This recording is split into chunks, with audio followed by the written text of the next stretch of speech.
Hey y'all, welcome back to another edition of review for Love is Blind season 5 and specifically episodes 5-7. Is that what I have here? Yes, 5-7. Okay, let's look at my notes here and let's start from episode 5. And if I bleed into another episode, that's fine. Just know that it's a review of this season and let's go ahead and get into it. So Uche and Aaliyah. So Aaliyah really left. Aaliyah really left like the punk she is. Like the punk ass bitch she is. Just kidding. I really thought it was whack for her to leave and her explaining her reasoning behind her um abrupt departure. Oh, because Lydia said F you to her after Aaliyah said to Lydia, "Oh, well, why don't you could get back with him then?" So whatever she said. She said something about, "Oh, why don't you have him then? Oh, if I'm done with him, you can have," or something like that. Making it sound like Uche's disposable. And she said she was joking, right? But behind many jokes, maybe not all jokes, but behind many jokes is the truth. And in this case, Aaliyah meant that. Aaliyah meant that, and she was met with hostility that she could not handle. She gave a little dab, right? She gave a little dig, and she couldn't handle the pressure that she got in return. So she left. And I think that's really a punk move. Why are you letting another bitch walk you out on your blessing? I'm dead ass. And Uche is not great. I don't care for Uche. I really don't feel like he is this desirable person. I'm not talking about physically. I'm not hating on his physical look. I think he's decent, right? But I'm just not attracted to his personality. I feel like he lacks some emotional depth that I would need in a partner if I was Aaliyah. But whatever, it works for them, at least at that time. So her leaving because of another woman who happened to be a recent ex of Uche, I still feel like is inexcusable. There's no there's no justification about that. Like, why are you that mad? I still stand on what I said in the previous review that it's not that serious. First of all, of course, he has past relationships and experiences. And yes, it's coincidental and unfortunate. Not even I feel like unfortunate is too big of a word to use here. Yes, it's just annoying that you happen to be so close to this woman who happens to be the ex of him. I get it. The optics may not look great, but first off, why are you on the show? You're on the show to find love, right? Not to find another sister wife or sister best friend or, your homegirl. No, you're here to find love. So why are you letting another woman get in the way of that? That's my question. And I get it. You're in this living quarter, in this very unique experience. And so you develop close relationships and connections with people more typically than you would in real life. But still, keep your eye on the prize. Your eye on the prize here is to get engaged and get married by the end of this season. And you're letting Lydia, Muppet Mouth Lydia, child. Anyway, so Uche, he's shocked, just like the rest of us. He calls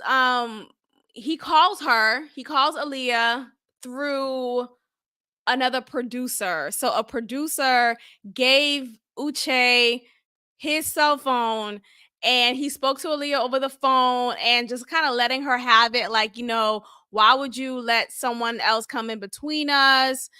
And why would you leave like that? We were on good terms, and all of a sudden you just leave. That's really, he's really upset by it, as he should be. I would be upset too. And I was listening to some other reviews about this episode about how, well, good for Aaliyah and Uche deserved that. And, considering the situation that Aaliyah is put in, he deserves to be left like that. And it's like, what? What is the rationale? What's the rationale? Because what I'm trying to understand is, why are y'all crying and being so emotional over the coincidental fact that, sure, Lydia was in this brief ass relationship with Uche. So what? Like, I wouldn't even be pressed like that. I'm like, okay, so what? All right. And oh, well, he just had sex with her 3 months ago. So what? Y'all mean to tell me, as soon as y'all got the notice of being on the show, you wasn't already having relations, or you wasn't already wrapping up something with a previous ex? You know what I mean? So my point is, like, you get on these reality shows or these dating shows, and it's not confirmed until it's confirmed when you're approved to be on the show. So you can't immediately, like, you can't just immediately have a clean, free, skeleton free, no bones in the closet as pass. There are going to be some situations that you previously just left, and it is what it is. So if it wasn't Lydia he had sex with 3 months ago, it could have been Suzanne. Taylor and JP. Taylor and JP. So Taylor wants JP to talk more, as do we all. As do we all. And I just don't understand what's wrong with him. And then we find out later what's wrong with him. But I, I think he did a complete just 180 when it came to how he was in the pods to how he is in real life in front of her. I think it's really messed up how he is treating her. He kept on referencing how he wants it to be back to the pods, and how um he wished they were back in the pods. Taylor says she wants him to talk more and that he's pretty quiet. While she's saying this, JP is just staring at her. And you know what? I realized I've been calling him the wrong initials in the previous review. But y'all know who I'm talking about. So anyway, and he's just staring at her while she's saying this. He doesn't know what to, like. He's just like, stupid ass, like, are you, is anyone in there? I want to knock at his face. Is anyone in there? It's so weird. So, okay. Where are we?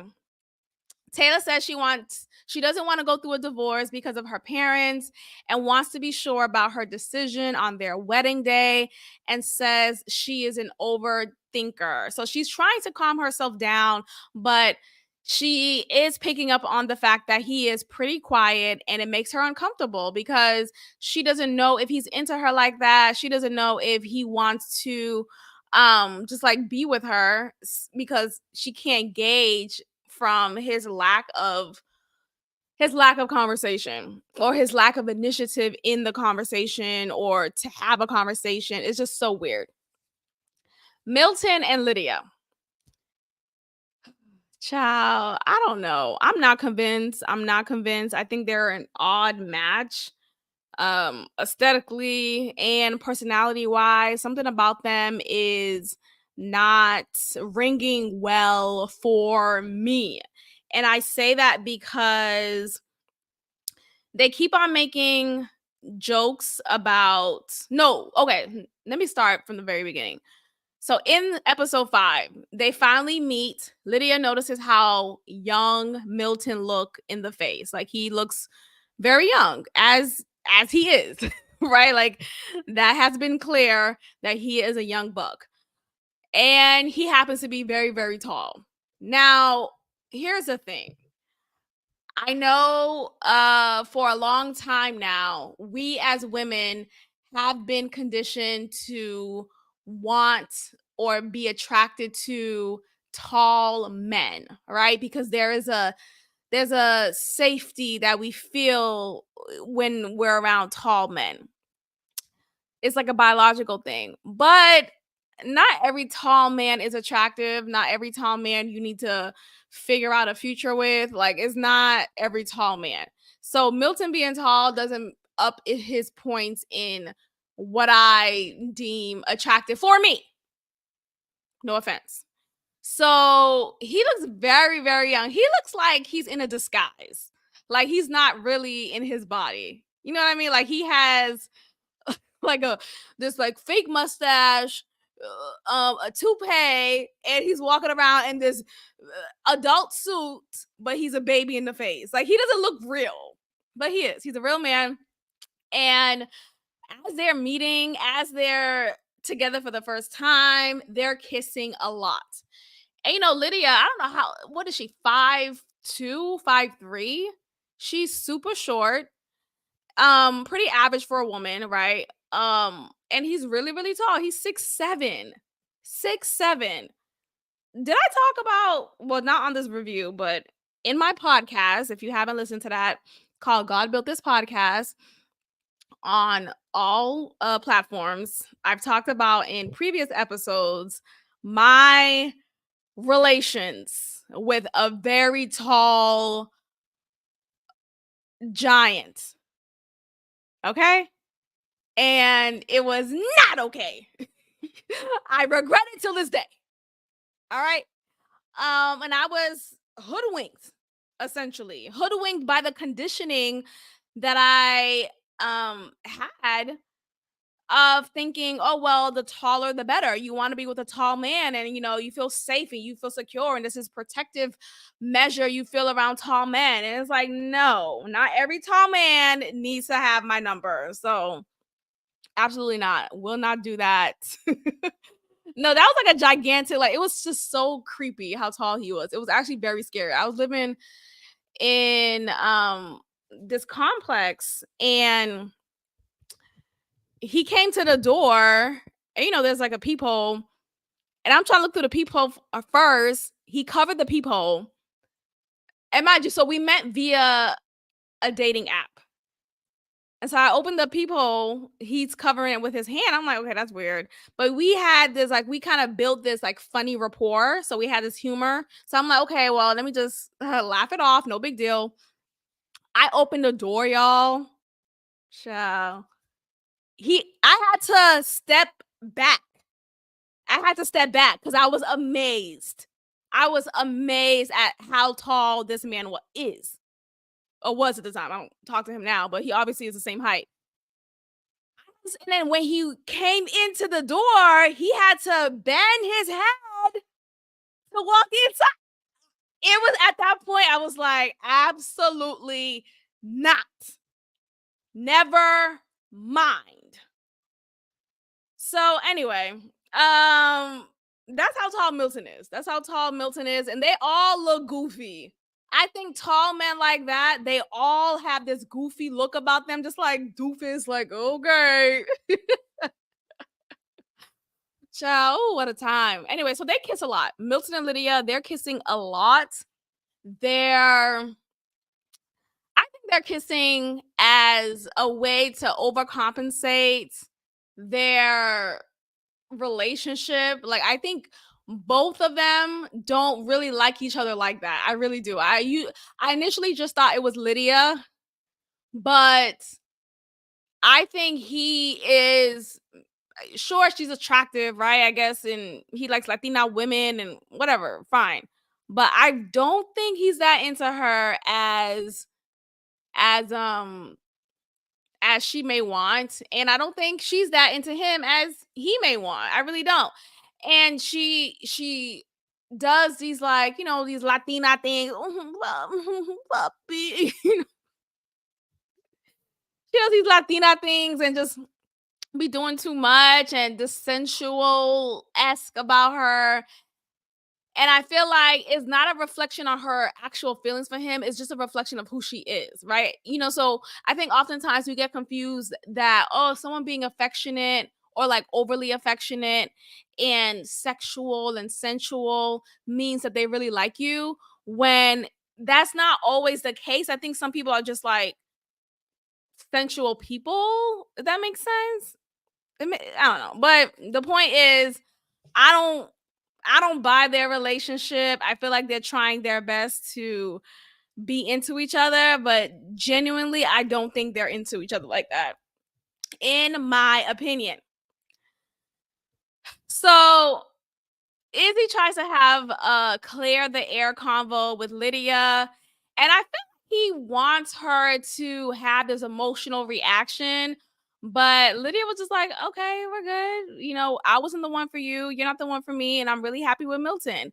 And I feel like though he tried to hide it in his face, you could tell he felt bothered by that response. Like, wait, bitch, what? You don't want me? Because I think Izzy being this aesthetically pleasing in the eye type of man, like he is like the type of guy society wise would deem as hunka, mother or hunka, like very attractive. And so he's used to a lot of women flocking to him and a lot of women just giving him their drawers. So, or their panties specifically for women. So I think her response and acting like it's not a big deal that they didn't or that he didn't choose her. Sure, she had an emotional reaction in the beginning, but in the beginning meaning when in the pods, but she moved on. It was over. So the need of having this clear the air conversation was so pointless. And I think it was just something that he wanted to do to feed his ego. So I'm not really convinced about Izzy. I think he is. I was talking about it on my Instagram. I was saying how he has this sinister look in his eye. Like something about him makes me feel unsafe. So I want Stacy to run. I'm just saying that's really my inclination. And run. Run. All right, let's get to episode 6. So episode 6 is titled Going Home and is correctly titled that because Taylor decides to go the fuck home. She is annoyed. She keeps telling him she wants him to talk. And she said verbatim, you know how when couples have their couple cam, she says in the couple cam, I'm not gonna talk, you talk. And as she's saying this, JP is just looking at her stupidly into the camera and just dumb. Like, the fuck? Are you a bot? Are you a bot? JP said he felt more comfortable in the pod because he was talking to a wall. What? So, what are you talking about? Like, you've never dated anyone in real life before? You've only dated people in pods? Like, what are you talking about? You sound so stupid. He also says that she keeps harping on the awkwardness in their relationship and admits that the way she looks. Oh, okay, there we go. So if you haven't noticed, I don't go in chronological order. I go by couples. Okay, so excuse that. It's a review, not a recap. Okay, that's why I purposely say review. Anyway, so JP finally reveals why he's been a bit quiet lately. A bit is not sufficient in describing how quiet he's been towards her. He says that he didn't like all the caked up makeup that she's been wearing. Not she's been wearing, that she wore that one time when they met the first time. That one time when she decided to beat her face. And yes, I did notice before this scene even came up, before the possibility of him even saying this as an excuse, I did notice her makeup wasn't. I mean, it's not my type of makeup. I felt like it looked a little too much on her because even in her confessionals, like in her initial confessionals, I noticed her makeup was just like excessive. Like, I don't know, it was the lashes, it was the heavy blush, it was the red lip.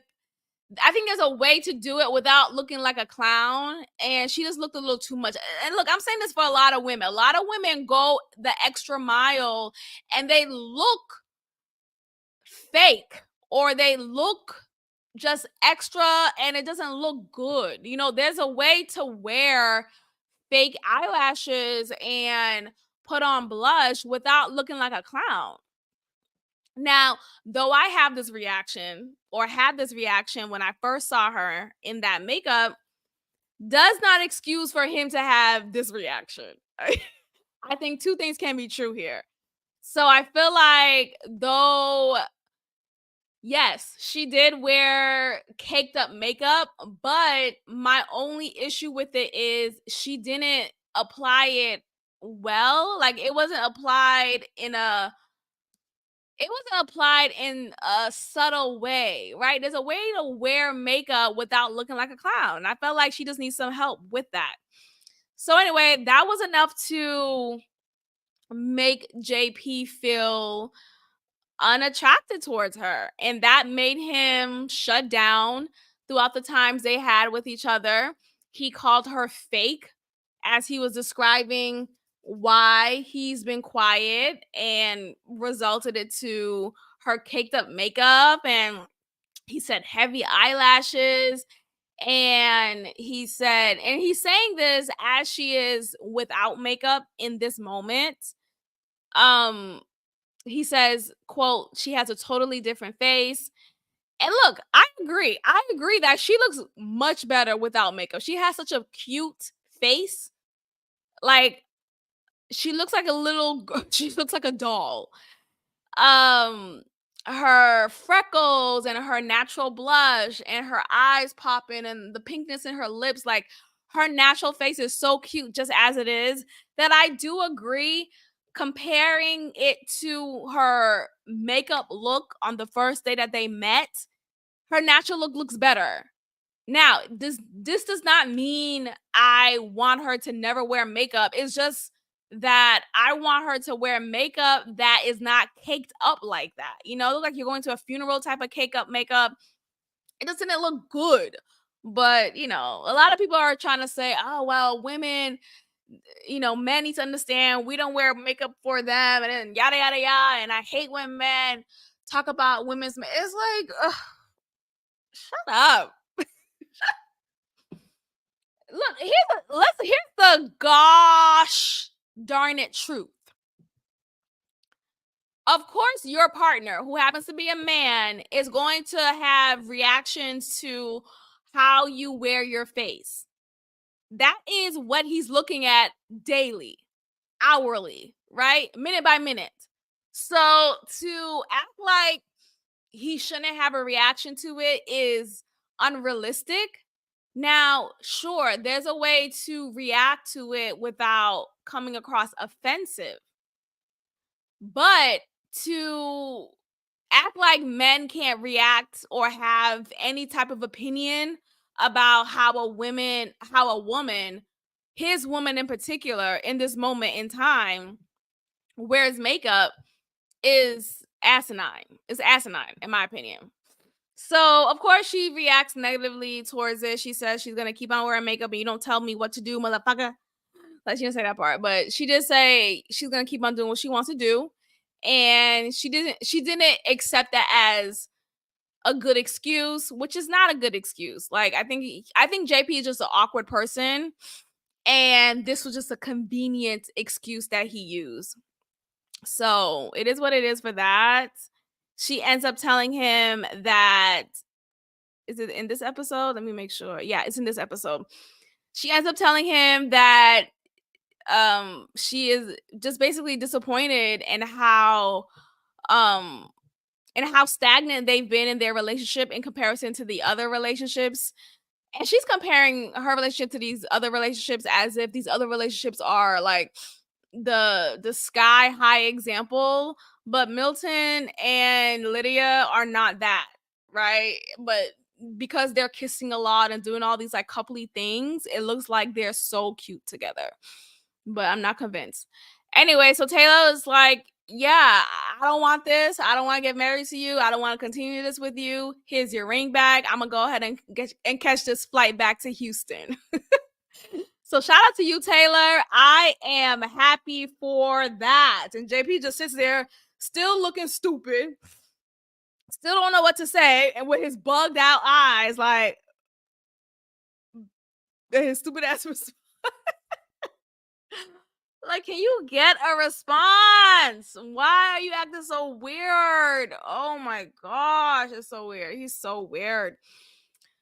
Let's move on. So, Milton and Lydia. So, Lydia is forcing Milton to wear black shorts because she wants him to match her black bathing suits. He doesn't want to, and he's resisting her. But the way that he's resisting her, and I think it's just the way that he speaks, he's just a passive speaker. And he does these like,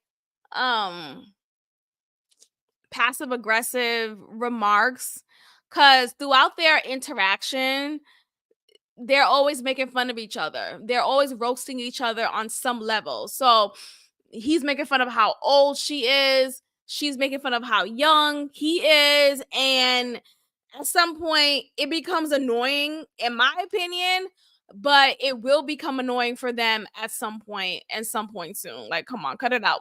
But I feel like his style of humor comes off very condescendingly. I think he talks in a way that's like he knows better. And like, first of all, respect your elders. Number one, respect your elders. Okay, you are this 24-year-old twat. Respect your fucking elder. And so what? I think the whole excuse of, oh well, he's mature for his age because he graduated high school at 14. No one told you to graduate high school so damn early. Does that mean you're emotionally mature? No, that just means you're book smart. That means you know how to pass a test and you do it pretty well and you do it quickly. That just means that. Like, it doesn't mean anything more than that. You are still a damn 20-year-old who tries to act like you're older than you are because you graduated with your PhD or your DDD. Like, nobody cares. You are still young, man. I don't care how mature you think you are. You're not. You're not. Stacy and Izzy. So I noticed Stacy calls Izzy in this episode, at least she referred to him as daddy. Daddy. I'm gonna just wanna let me stop. But I thought it was a little weird, but kind of sexy at the same time. I don't know. I'm not into calling my man daddy because you're not my daddy. But the way that she said it was kind of sexy. It was like, okay, daddy, you know? But I'm into zaddy.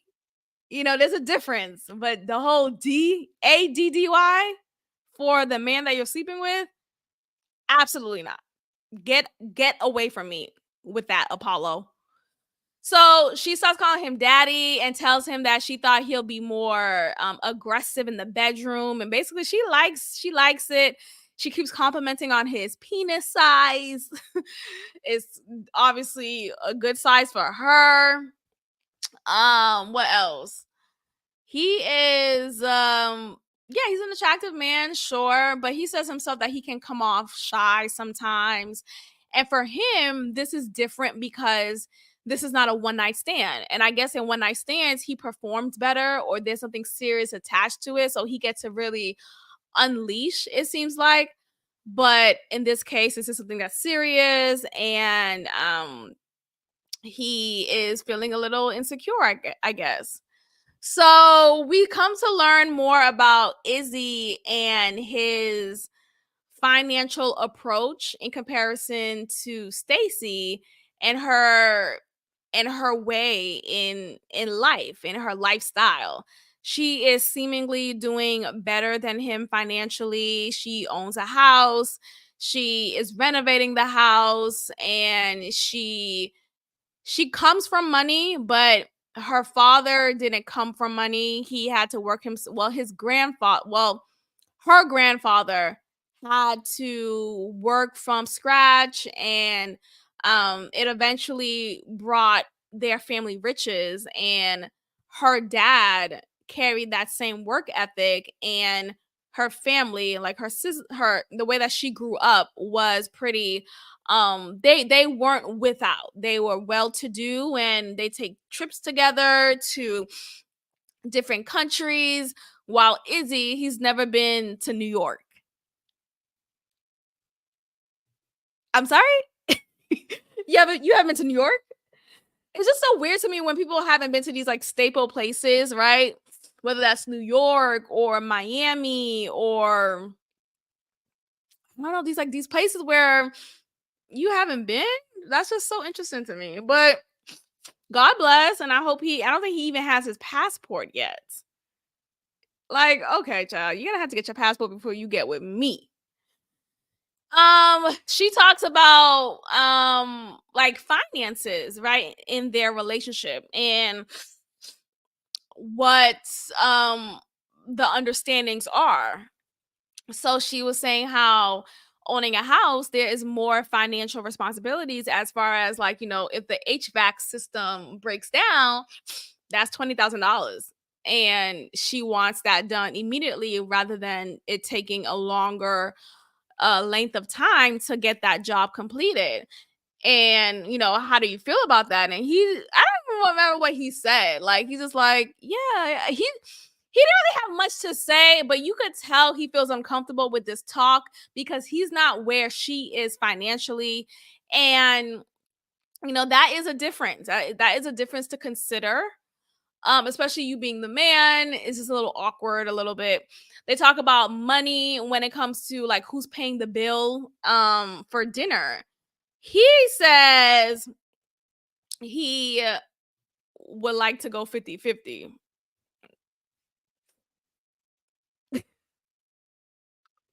Is if you don't get out of my house. Izzy, get out of my house. Are you kidding me? The last time I went 50-50 with a man is when I was a sophomore in undergraduate school. I was in college, okay? I was freaking in college. And that was that. That was the last time. And I was totally taken aback by that. I didn't know the term that was used for 50-50, like the whole term of like, let's go Dutch. I didn't know what he meant by that. So I just said, at that time, I was very much like a yes girl. Like everything you say, I'm yes. So when he said that, I was like, oh, okay, yeah. I said yes. And then when I realized, oh, you want me to pay my share? I was so taken aback. Ew, that was a time, child. Ugh, thank God for growth. Okay, so Uche so Uche and Aaliyah, they meet in person. Aaliyah set up to meet up with Uche. They meet in person, and I thought they would have had a better.